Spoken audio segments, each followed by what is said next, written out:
Smile देना जब सब टेंस हो, एक ही लाइन बार बार रिपीट करना सॉफ्टली। ये सटल चीजें सामने वाले को हिप्नोटाइज कर देती हैं और ये पावर है जो चुपचाप जीती जाती है। इमोशनल साइलेंस सबसे बड़ा जवाब होता है। जब हर्ट होता है वो चिल्लाता नहीं, वो चुप हो जाता है क्योंकि वो जानता है सबसे गहरा इंपैक्ट तब पड़ता है जब आप चुपचाप पीछे हट जाते हैं। साइलेंस एक लैंग्वेज है जो गिल्ट, फियर और रिस्पेक्ट एक साथ तैला करती है। जब आप कुछ नहीं कहते तो सामने वाला खुद से सवाल पूछने लगता है और वही उसकी साइकोलॉजिकल शिफ्टिंग की शुरुआत होती है। भीड़ से हटो, अलग दिखो, चुपचाप। कभी क्राउड में ब्लेंड नहीं करता, वो चुपचाप खुद की डायरेक्शन बनाता है बिना किसी अप्रूवल के। माइंडसेट कहता है जब सब शोर कर रहे हो तुम शांति से सोचो, ताकि जब सब थक जाएं तुम साइलेंटली आगे निकल जाओ। फाइनल लेसन, पावर बिना आवाज के भी होती है। माइंडसेट सिखाता है कि हर बार गेम जीतने के लिए शोर, ड्रामा या डोमिनेशन जरूरी नहीं होता। कभी कभी बस चुप रहकर दूसरों को रिवील करने देना और फिर सही मोमेंट पर स्ट्राइक करना ही सबसे बड़ी स्ट्रेटजी होती है। साइलेंस वीक नहीं है, साइलेंस एक सोर्ड है जिसे चलाने वाला कभी थकता नहीं। अगर आज का ये चैप्टर आपके अंदर की फॉक्स थिंकिंग को जागा गया हो तो एक काम करो, कमेंट में लिखो, साइलेंट स्ट्रेटजी ही असली स्ट्रेटजी है। Chapter 4, master the game board. हर इंसान अपनी जिंदगी का कोई ना कोई खेल खेल रहा है। कोई नौकरी पाने का, कोई पैसा कमाने का, कोई प्यार जीतने का, तो कोई बस जिंदा रहने का। पर खेल में जीत सिर्फ उसी की होती है जो बोर्ड को समझ ले, क्योंकि जो सिर्फ प्लेयर बनकर चलता है वो रूल्स फॉलो करता है, लेकिन जो गेम बोर्ड समझ जाता है वो रूल्स बदलता है। आज का चैप्टर है मास्टर द गेम बोर्ड, जहां आप सीखेंगे दुनिया कैसे चलती है, सिस्टम्स कैसे बेंड किए जाते हैं और आप कैसे अनसीन रहकर सब कुछ कंट्रोल कर सकते हैं। हर सिस्टम में लूप होल्स होते हैं। माइंडसेट का पहला प्रिंसिपल, हर स्ट्रॉन्ग सिस्टम में एक वीक स्पॉट होता है, चाहे वो कॉर्पोरेट हो, गवर्नमेंट हो, एजुकेशन सिस्टम हो या रिलेशनशिप डायनामिक्स। हर जगह कुछ ऐसा होता है जो सब इग्नोर कर रहे होते हैं, उसी लूप होल को टारगेट करता है। एग्जाम्पल, जब सब जॉब ढूंढ रहे होते हैं उस स्किल को सीखता है जो का कोड है रील्स, इंगेजमेंट, कंसिस्टेंसी। बिजनेस का कोड है solving pen points plus positioning. Relationship का कोड है वैलिडेशन प्लस बाउंड्रीज। पहले कोड समझता है, फिर उसे स्मार्टली हैक करता है। Influence is the real currency.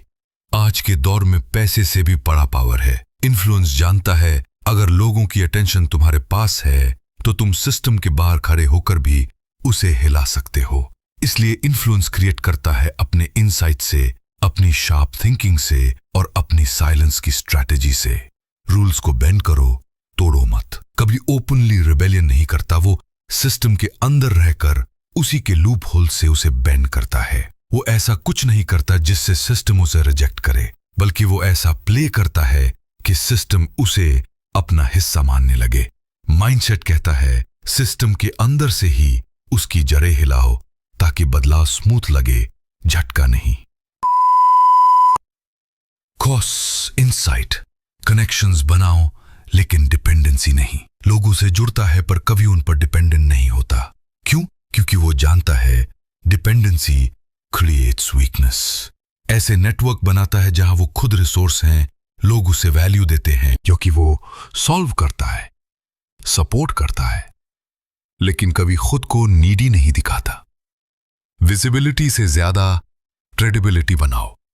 दुनिया में दो तरह के लोग होते हैं, एक जो खुद को हर जगह शो करते हैं और दूसरे जो सिर्फ वहां दिखते हैं जहां असर हो। दूसरे टाइप का होता है वो खुद को हर जगह पोस्ट नहीं करता, वो अपने काम, अपने प्रेजेंस और अपनी ऑब्जर्वेशन से क्रेडिबिलिटी बनाता है। माइंडसेट कहता है लाउड मत बनो, सॉलिड बनो, हिडन प्लेयर बनो, हीरो खुद बन जाओगे। कभी खुद को हीरो नहीं बनाता, वो दूसरों को शाइन करने देता है, लेकिन क्वाइटली हर थ्रेड अपने हाथ में रखता है। लोगों को लगता है ये तो बस ऑब्जर्वर है, लेकिन अंदर से वही पूरी गेम की वायर्स पकड़कर बैठा होता है। जब वक्त आता है एक पुल करता है और पूरा सिस्टम शिफ्ट हो जाता है। इमोशनल डिटैचमेंट, स्ट्रेटेजिक क्लैरिटी की सबसे खतरनाक क्वालिटी। वो इमोशनल डिसीजंस नहीं लेता। उसे फर्क नहीं पड़ता कि कौन क्या कह रहा है। उसे फर्क है, क्या ये मूव मुझे आगे ले जाएगा। कभी किसी इंसल्ट को दिल पर नहीं लेता। वो सोचता है, इस इंसल्ट से मुझे क्या सीखने को मिला। माइंडसेट कहता है, इमोशनली अटैच्ड लोग ज्यादा रिएक्ट करते हैं, पर इमोशनली डिटैच्ड लोग ज्यादा इंपैक्ट करते हैं। खुद का प्राइवेट गेम बनाओ। दुनिया का हिस्सा होता है, पर अपनी ही दुनिया क्रिएट करता है। वो खुद के लिए रूल्स बनाता है। सुबह कैसे उठना है, किससे बात करनी है, कहां अटेंशन लगानी है, कहां एनर्जी वेस्ट नहीं करनी का गेम बोर्ड वो खुद डिजाइन करता है। और जब आप खुद का बोर्ड बनाते हो तो दूसरों के रोल से रेलेवेंट हो जाते हैं। फाइनल पावर मूव, बोर्ड तुम हो। माइंडसेट की आखिरी स्टेज यही है। तुम सिर्फ प्लेयर या मास्टर नहीं हो, तुम पूरा बोर्ड हो। जब लोग तुम्हें समझने लगे तब तुम अपने रूल्स बदल दो। जब लोग तुम्हारी स्ट्रैटेजीज पकड़ने लगे तब एक नई गेम शुरू कर दो। कभी एक गेम में फंसता नहीं, वो हर बार खुद का नया प्लेटफॉर्म बनाता है। अब दिखाओ तुम कितना बन चुके हो, तो एक की तरह एक्ट करो। कमेंट में लिखो, मैं अब अपना खुद का गेम बोर्ड बना रहा हूं। Chapter 5, control without command. दुनिया को कंट्रोल करने के 2 तरीके होते। क्लैरिटी ऐसा रिसोर्स बन जाता है जो ऑप्शनल नहीं बल्कि एसेंशियल लगे। माइंडसेट कहता है, लोगों को जरूरत की आदत लगाओ, फिर तुम्हारी पावर खुद ब खुद बन जाएगी। लोगों को चॉइस दो, लेकिन डायरेक्शन तुम दो। कंट्रोल करने का सबसे रिफाइंड तरीका होता है लोगों को फील कराना कि वे खुद चूज कर रहे हैं, जबकि असल में उनकी चॉइस तुमने डिजाइन की होती है। कभी किसी पर जबरदस्ती ओपिनियन थोपता नहीं, वो ऑप्शंस देता है, लेकिन दोनों ऑप्शंस उसी के डिजाइन होते हैं। रिजल्ट, लोग अपनी चॉइस में खुश रहते हैं और अपने कंट्रोल में। Influence actions not minds. लोगों के दिमाग नहीं बदलता, वो बस उनके एक्शंस को स्मार्टली इन्फ्लुएंस करता है। एग्जाम्पल, वो किसी की ईगो को हर्ट नहीं करता, वो उसकी ईगो को डायरेक्शन देता है। वो किसी से अप्रूवल नहीं मांगता, वो ऐसा वाइब क्रिएट करता है कि लोग खुद उसे वैलिडेट करें। माइंडसेट कहता है, कंट्रोल का असली फॉर्म है एक्शन को बेंड करना, रीजनिंग को नहीं। हर सिस्टम में एंट्री क्वाइटली लो, फिर धीरे धीरे कोर पकड़ो। कभी किसी सिस्टम में धमाकेदार एंट्री नहीं करता, वो क्वाइटली एंटर करता है, लोगों को समझता है, फिर धीरे धीरे सिस्टम के अंदर अपना नेटवर्क बनाता है, और एक दिन वो वहां सबसे ज्यादा ट्रस्टेड बन जाता है, बिना फॉर्मली कुछ मांगे। माइंडसेट का रूल है, एंट्री लो साइलेंटली, प्रेजेंस बनाओ साइलेंटली, और कंट्रोल लो स्मूथली। स्ट्रॉन्ग ओपिनियन दिखाओ मत, स्ट्रेटेजिक ओपिनियन रखो।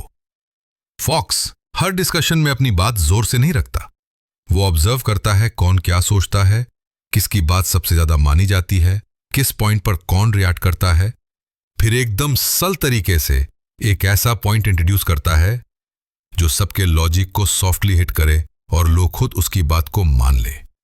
That's control without command. लोगों को लीड करने का मतलब ये नहीं कि वे जानते हैं कि तुम उन्हें लीड कर रहे हो।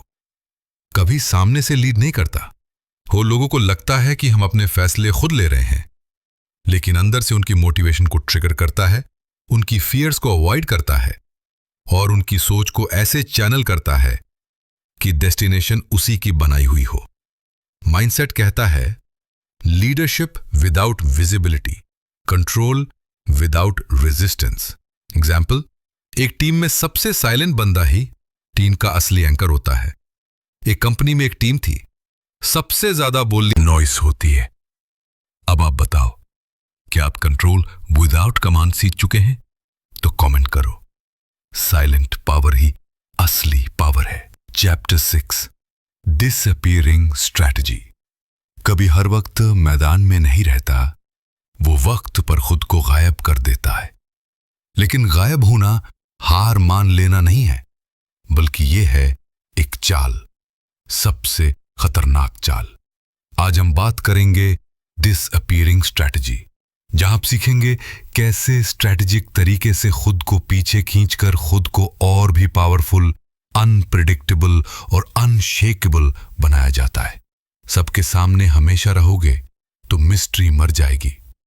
माइंडसेट का पहला प्रिंसिपल जो हर वक्त अवेलेबल रहता है, उसकी वैल्यू धीरे धीरे खत्म हो जाती है।